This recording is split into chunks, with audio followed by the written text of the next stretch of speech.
Often when we hear about a UFO sighting, it involves a lone eyewitness, so it's easy to be skeptical. But our next encounter has reportedly been seen by hundreds of people. No wonder the story is considered one of the biggest mass sightings in UFO history. April 1966. It's midday in Westall, a suburb of Melbourne, Australia. Students and teachers from the Westall High School and the Westall State School went outside to enjoy a lovely day, and they all saw something strange in the sky. This black and white photo, allegedly taken by one of several hundred eyewitnesses, depicts a crystal clear flying saucer hanging in the sky over the trees. It has a domed top, a large spotlight on the bottom, and a rim of lights wrapping around it. Some eyewitnesses recall multiple UFOs that day, others just one. Eyewitness Phil Tierney, who was 15 at the time, recalls 3 in total, but this photo matches her recollection of them almost exactly. They were very streamlined, just silver, with a rounded bottom, a middle platform, and then rounded area on the top. I was just mesmerised with what I was looking at.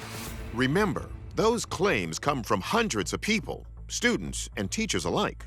Joy Clark, who was 12 at the time, recounts what happened next. They went up in the sky and they disappeared down over to the back of an area called the Grange. Now, the Grange was bushland, pine trees. They disappeared down there for quite a while, and some of the kids had actually jumped the fence and taken off through the Grange to catch up with them. One of the students who follows the UFOs down to the Grange is 11-year-old Terry Peck. I ran through the Grange and I just stood and stared because it was really only 4 or 5 metres in front of me. After briefly hovering in the Grange, eyewitnesses say the UFOs shot off into the sky, leaving hundreds of eyewitnesses on the ground, perplexed. As the story spreads, more eyewitnesses emerge. This wasn't the only sighting in the area. A second photo emerged in the wake of this incident that was allegedly taken just days earlier, showing a very similar silver disc object flying in the sky. Look odd?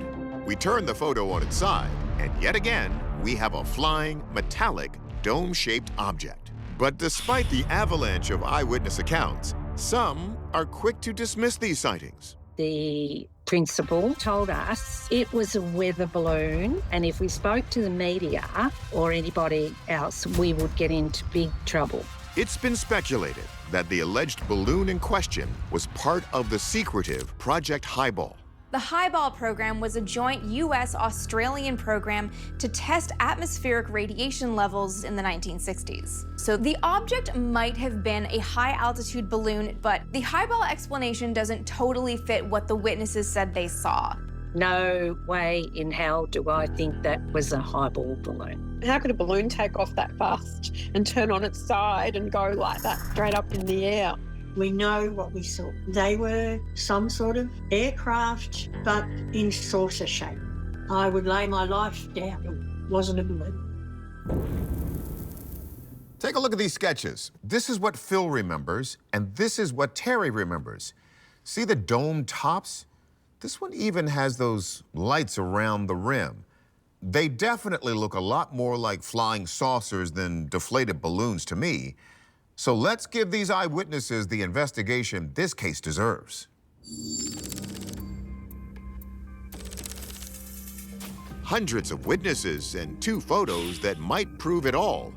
Does that mean something really did happen in Westall?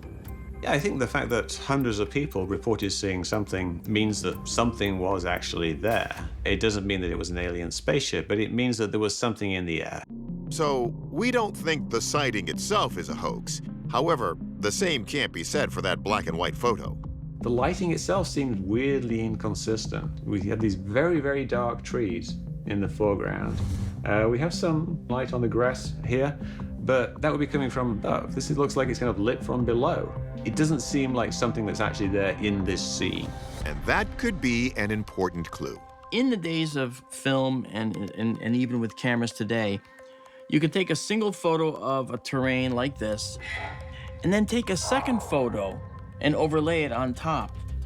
And that appears to be what's happened here. It seems like a photo was taken of this, maybe it was a model, maybe it was a lamp, and overlaid into a photo of the ground.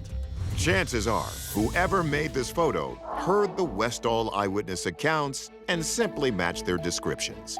As for that other photo from 4 days earlier, I think what we're actually looking at here is probably something like a ball being tossed up in the sky in front of this building, and you can get very similar looking effects. I've done essentially the same, replicated it. I just went and I took the ball, tossed it up in the air, and if we were to take this shot here and just crop out the bottom half of this, we'd get a UFO.